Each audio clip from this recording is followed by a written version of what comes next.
Here. No, I'm not a writer. Okay.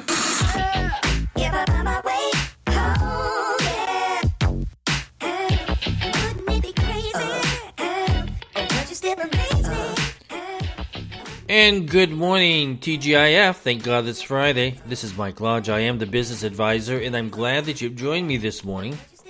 I'm always glad that you're here. You're the only people I get to talk to all day sometimes. But I'm glad that you're here. I tell you, this morning is a beautiful day. I mean, the sun is out, everything is shining, and I'm happy that we're facing another Friday. I'm tired. I literally am tired. I have not been feeling very good over the last few days, and so I'm just kind of tired. That's what happens when you get old. I was laughing so hard the other day because I was talking to a friend, and he's about 4 years older than me. Anyway, we were talking about politics, and we were talking about the news and what was happening on Fox and all of the other stuff. You know, chit-chat. Chica type of conversation. For the life of both of us, we could not remember any names that we were talking about. We were talking about people in the news, and we could not remember their names, and we began laughing so hard because we were thinking, gosh, if anybody was listening to our phone conversation, like the FBI, anyway, if anybody was listening to our phone conversations, they would think, my God, these old coots, they don't even know where they are. I tell you, I started taking Prevagen because I want to make sure that my mind is clear. I want to make sure that I'm able to think clearly and remember things. But then, during the course of the day, I'll think, did I take that medication? I don't remember taking it. So I don't know if it's helping, okay? I don't know if this mental health thing is working for me when you're taking these medications that are supposed to help your mind. Listen, I was reading some articles this morning in preparation for this podcast, and I was reading that the IRS put out a number of 1 million tax returns that they had to flag because people had already filed, fraud people, scammers, had already filed tax returns in taxpayers' names. So there's over 1 million of these tax returns that have been flagged. Now, this has been going on for quite some time.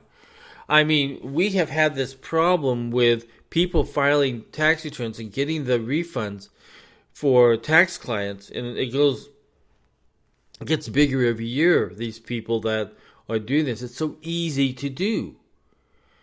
And it hurts the individual because then they have to go.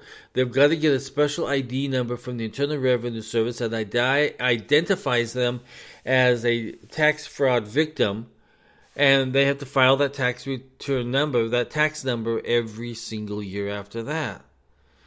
Now, what concerns me is that the Internal Revenue Service announced this week that they are going to have an online tax service that you can do on from your home, so you can file everything, your W-2s, everything right there from home. Now, the tax preparation business is not quite happy with that because now the Internal Revenue Service is cutting out work for a lot of tax preparers. Now, Elizabeth Warren, who I just cannot stand some days, she came out and said that these big tax preparation firms are charging way too much money. And there needs to be some guidance on what they can do. Well, she doesn't understand that a lot of tax practitioners, including myself, for myself, I'll talk about myself only, is that I have to go and get 24 hours of continuing education every single year. And I have to get that in order to send to the Internal Revenue Service and say, okay, listen, I have fulfilled my requirements for this year. And it covers federal tax, state tax, ethics, new tax rules, and everything like that. So we have to do that every single year. I have to do it for the state of California, and then that also gets sent over to the Internal Revenue Service. But every single year I have to do that. And every single year I go above that because I do a lot of business returns. So I have to get continuing education in business taxation. So I have to do it one for individual and then the other for business. So I try my hardest to get it all done by October so that I'm in compliance with the tax preparation rules for that particular tax preparation year. But if the Internal Revenue Service is going to do it, that takes business away from me. If individuals like Elizabeth Warren don't feel that tax preparers that they're charging too much, then we have another issue. Because I tell you, a lot of these tax returns are not easy returns to do, especially when they have a lot of stock sales. A lot of people stay home and they do day trading, and they have all of these transactions that we have to look through and report. And then if they own the business, that means we have to prepare a mini financial statement in order to prepare the Schedule C. So it takes a lot of work.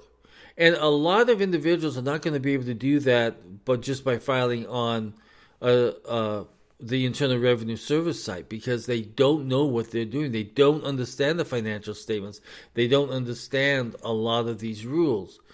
So I see a lot of arguments that are going to happen before the year end, because listen, let me just be honest. When Elizabeth Warren gets involved in this stuff, she just makes it worse. She just makes it even worse because she is anti-everything business. And that creates even more headache and more hassle for us out there, because here we are trying to do a good job, but we are being condemned by a U.S. senator that hates business. She hates small business. And she hates individuals. She wants to get more money out of the taxpayers in order to fund all this government stuff. But there's a tax code there, and that tax code can be used per individual when they file the tax return, or per company as they file the tax. That's why that code is there for you to use. That's why it was designed. If she doesn't want it, redesign the tax code. But she never does. She just moans and groans and complains.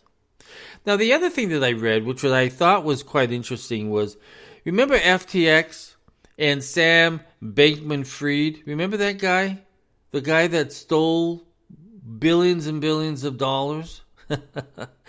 Well, FTX, his company, is now suing him because they want to get back about $240 million from him. And I can understand why. I mean, here he went out and he bought all these houses in the Bahamas and California and every place else. And let's get rid of that and start paying back for some of this fraud that was being done. I tell you, that was a mess, a total mess. And members of Congress took huge donations from them. Huge donations. That's one of the things that I just hate about. I see members of the Democratic Party pointing fingers at the Republican Party, saying how they take so much money, big donors and everything like that, from to raise money for campaigns. Well, let me tell you, if you look at the statistics, the Democratic Party has more billionaires than the Republicans do.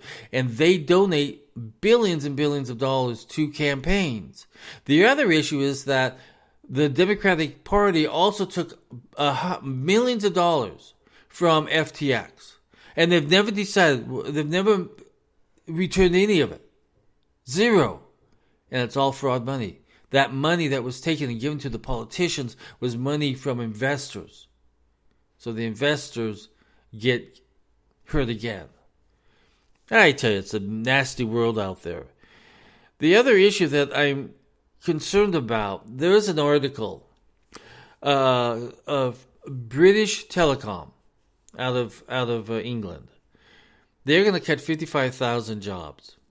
Now, a fifth of those jobs being let go are being replaced by artificial intelligence. Now that is a concern. Remember, we've had all these conversations about how it's going to replace jobs. Well, here's a good example. British Telecom laying off 55,000 people, and a fifth of them are going to be replaced with artificial intelligence. I would say it's higher than a fifth. I would say it's probably much more than that. And we're going to start seeing that in the United States too, where People are going to get laid off and they're going to be replaced by artificial intelligence. And people are going to moan and groan, but we've been warned. All of us have been warned. So if you are in any type of tech job or any type of job that you feel that you might get laid off, perhaps it's time now to go out and get some education on artificial intelligence so that you know how you can use it. You know how you can use it to your advantage to keep working, because a lot of these jobs are going to be let go. We've been warned about this. Even Elon Musk came out and said that it's a dangerous type of situation. So we need to look at that very carefully and look at yourself and say, what do I need to know about artificial intelligence? What do I need to know? And go out there and see if you can't find any type of free online or community college or anything that you can go to get that education. Now, the other thing, I'm going to make this very quickly, is that individuals who live in mobile home parks are usually individuals who are at the low income side of this economy. They are having a problem at the moment because a lot of their trailer parks are being bought up by larger corporations. And now their fees are going up. And some of them cannot afford these fees. So they are not buying food. They are not buying the medication that they need because they need to pay this higher rent now that these companies are charging. And a lot of that has to do with Freddie Mae and Freddie Mac because they are funding a lot of these purchases of mobile home parks. And the biggest problem is that the individuals living there are on very fixed income. And now they're getting hit with higher expenses. We sometimes don't look at the full picture when things like these happen. When companies come in and buy out, there are going to be price changes. But there needs to be some protection for individuals of lower income strands. These are retired people who are living on Social Security. The cheapest way to live really is in a mobile home because there's less maintenance, there's less care. Everything is taken care of for the resident. So we need to start looking at that. How can we better help these individuals who are at the lower income level and are trying to survive on a very limited income? And when greedy companies come in and buy these big mobile home parks, it increases the cost to each individual there. And you know, with some of these individuals, $50 increase is a lot of money because that $50 is what buys food. It goes and buys the stuff that they need to survive on. So we need to be very careful about this. And if you know of individuals that are needing help, I know of one in California that they have food drives for the people that are in their mobile home park. There are individuals in there that need food. And so they run these food drives to be able to supply them with food.